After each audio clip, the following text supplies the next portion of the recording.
ஆணும் பெண்ணும் எந்த விதத்தில் சமம் என்பதை அண்மை காலத்திலே நிரூபித்த பெண்ணின் சிறிய வரலாற்றுச் சுருக்கம்தான் இந்த பதிவு. ஹிஜ்ரி 29 சவூதி அரேபியாவில் அப்துல் ரகுமான் என்ற நபித் தோழருக்கு மகளாக பிறக்கிறார் அம்ரா ரஹ்மத்துல்லாஹி அலைஹா. பெண்களில் ஹதீசுகளை வல்லுநரான அன்னை ஆயிஷா ரலியல்லாஹு அன்ஹா அவர்களிடம் கல்வி பயில்கிறார்.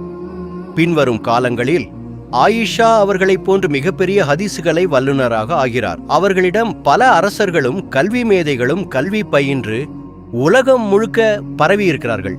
சமகாலத்தில் வாழ்ந்த அறிஞர் பெருமக்களால் கல்வி கடல் என்றும் உறுதிமிக்க ஆதாரம் என்றும் அழைக்கப்பட்டவர்.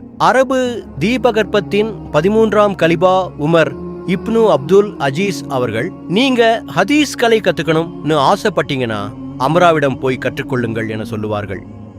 அந்த அளவிற்கு ஹதீஸ் கலை வல்லுநராகவும் சட்ட நிபுணராகவும் தேர்ந்தவர்கள் அம்ரா அவர்கள்.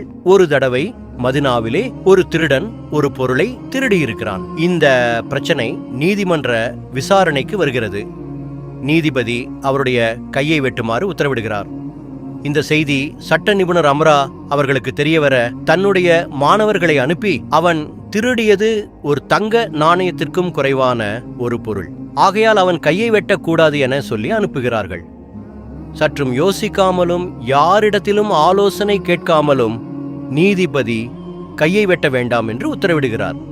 ஏனென்றால் கல்வி கடல் அம்ரா ரஹ்மத்துல்லாஹி அலைஹா அவர்கள் சொன்னால் அது உண்மையாக சத்தியமாக இருக்கும் என்பதனால் இந்த வரலாற்றின் மூலம் நாம் தெரிந்து கொள்வது ஆணும் பெண்ணும் சமம் என்பதையும் கல்வி கையில் இருந்தால் எதையும் சாதிக்கலாம் என்பதையும் நிரூபித்து காட்டுகிறது. ஆகவே நன்றாக கல்வி கற்போம், தடைகளை முன்னேறி செல்வோம்.